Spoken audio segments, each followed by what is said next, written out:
दोस्तों गांव में अगर हम पैसा दे देते हैं तो हमारे सामने दो प्रॉब्लम आता है जो कि ये बिल्कुल कॉमन है। जब हम पैसा गांव में ब्याज पे किसी को दे देते हैं तो होता क्या है कि नहीं तो पैसा टाइम पे नहीं मिल पाता है और नहीं तो कभी कभी पैसा डूब भी जाता है। दो सिचुएशन सबसे ज़्यादा क्रिएट होता है हमेशा के लिए। और लोग सोचते हैं कि हमको ज़्यादा ब्याज मिल रहा है तो क्यों नहीं हम ब्याज पे ही पैसा दे देते हैं तो हमको रिटर्न ज़्यादा मिल जाएगा। यानी अगर 5% 6% पर अगर गांव में हम दे देते हैं तो अच्छा खासा हमको रिटर्न मिल जाएगा। और इसी लालच में लोग क्या करते हैं, अपना पैसा तो फंसा देते हैं लेकिन लास्ट में क्या होता है कि हमको रिटर्न्स नहीं मिल पाता है। और भी लोग देते हैं तो साल 2 साल 3 साल पे कभी देंगे कभी नहीं देंगे।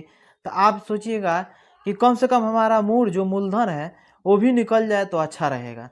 तो आप मूल ब्याज छोड़ करके मूलधन के फेर में पड़ जाते हैं और पैसा आपका जल्दी मिल नहीं पाता है। आज हम इन्वेस्टमेंट करने का एक ऐसा जरिया बताऊंगा, ना ही 1 रुपया आपका डूबने वाला है और ना ही 1 रुपया फंसने वाला है और फिर भी अच्छा खासा रिटर्न मिल जाएगा। जिस प्रकार से गांव में 3 से 4% 5% पे आप पैसा देते हैं, उसी प्रकार से इसमें भी 3 से 4% इंटरेस्ट रेट आपको मिल जाएगा। अब करना क्या है, तो हमको एसआईपी करना है।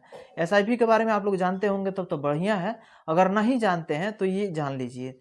इसका कैलकुलेशन थोड़ा सा समझा देते हैं। अब बाकी सब बहुत सारा वीडियो हम बना चुके हैं कि किस प्रकार से इन्वेस्टमेंट करना है, एसआईपी किस प्रकार से किया जाता है। सबसे पहले आप लोग ये देख लीजिए, इसका कैलकुलेशन देख लीजिए।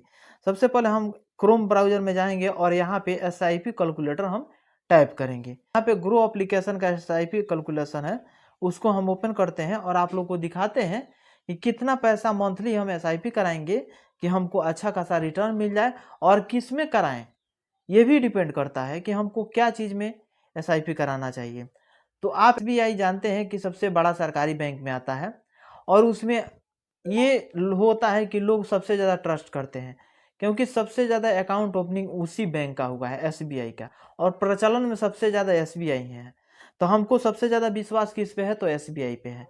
तो हम क्यों नहीं एसबीआई में ही इन्वेस्टमेंट करें। तो हमको एसबीआई में इन्वेस्टमेंट करना है। इन्वेस्टमेंट करने के लिए आप देखिए यहाँ पे 500 से लेकर के 10 लाख रुपया महीना आप इसमें इन्वेस्टमेंट कर सकते हैं। अब देखिए हमको क्या करना है कि अगर हम ज़्यादा नहीं, अगर यहाँ पे देखते हैं कितना कर लेते हैं, यहाँ पे हम मात्र 3,000 के मंथली से इन्वेस्टमेंट शुरू करेंगे। तो 3,000 का मंथली से इन्वेस्टमेंट करेंगे और हमको इंटरेस्ट रेट कितना मिलने वाला है, तो यहाँ पे हमेशा देखने को मिलता है कि 15 से 12% से ले करके और इसमें 25% तक इंटरेस्ट रेट मिल जाता है। तो हम उतना लंबा टर्म्स पे नहीं जाएंगे। हमको कितना पे जाना है, तो सिर्फ और सिर्फ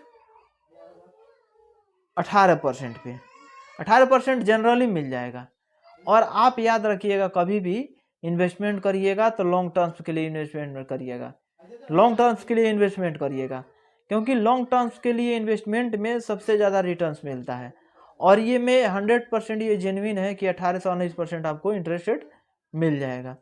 अब 18% ईयरली आप ले लेते हैं तो उसके बाद से हम क्या करते हैं कि टाइम पीरियड यहाँ पे चेक करते हैं कि हमको कितने साल के लिए इन्वेस्टमेंट करना है। 10 साल 15 साल 20 साल 25 साल 30 साल। तो मान लीजिए कि हम अपने बच्चों के लिए इस चीज़ को इन्वेस्टमेंट कर रहे हैं और हायर एजुकेशन के लिए, शादी के लिए, बच्चों की ये चीज़ के लिए हम इन्वेस्टमेंट कर रहे हैं। तो हमको करना है कितने साल के लिए, तो 20 साल के लिए कर लेते हैं। 20 साल के लिए अगर करते हैं तो देखिए यहाँ पे हमको इन्वेस्टमेंट अमाउंट कितना होगा, 7,20,000 रुपया। और हमको रिटर्न्स कितने में लगा, कितना मिलेगा, तो 63,10,462 रुपया। और टोटल रिवेन्यू सब चीज आउटस्टैंडिंग मिला करके 70,30,462 रुपया फाइनल रिटर्न्स इसका होगा। अब ये बताइए कि इतना इंटरेस्ट रेट जो रिटर्न्स इसमें मिल रहा है, 7 लाख जमा करेंगे तो हमको सीधे 63 लाख रुपया मिलेगा या 70 लाख रुपया मिलेगा। कोई ऐसा इन्वेस्टमेंट का जरिया है जहाँ पे इतना इंटरेस्ट रेट मिल जाए, इतना रिटर्न्स मिल जाए, कहीं नहीं मिल पाता है। आप LIC कराइए, तो आप FD कराइए जिसको फिक्स डिपॉजिट बोला जाता है, बैंक में RD कराइए, रिकरिंग डिपॉजिट जिसको बोला जाता है। ये सारी चीज़ आप करा लीजिए और इसका इंटरेस्ट रेट के तुलना कर लीजिए SIP का। आपको इतना इंटरेस्ट रेट कहीं नहीं मिलने वाला है जितना इंटरेस्ट रेट इसमें मिलेगा। आप ये नहीं कि 3,000 रुपये से कर रहे हैं तो 3,000 रुपये से करिए। आप 500 से कर सकते हैं, 1000 से कर सकते हैं। अगर चाहें तो इन्वेस्टमेंट में एसआईपी करा सकते हैं, उसमें अच्छा खासा रिटर्न्स आपको मिल सकता है। बाकी ये जानकारी कैसा लगा कमेंट बॉक्स में जरूर कमेंट करके बताइएगा, और दोस्तों के पास शेयर कर दीजिएगा, एक लाइक कर दीजिएगा। मिलेंगे अगले वीडियो में, आज के लिए बस इतना ही। जय हिंद।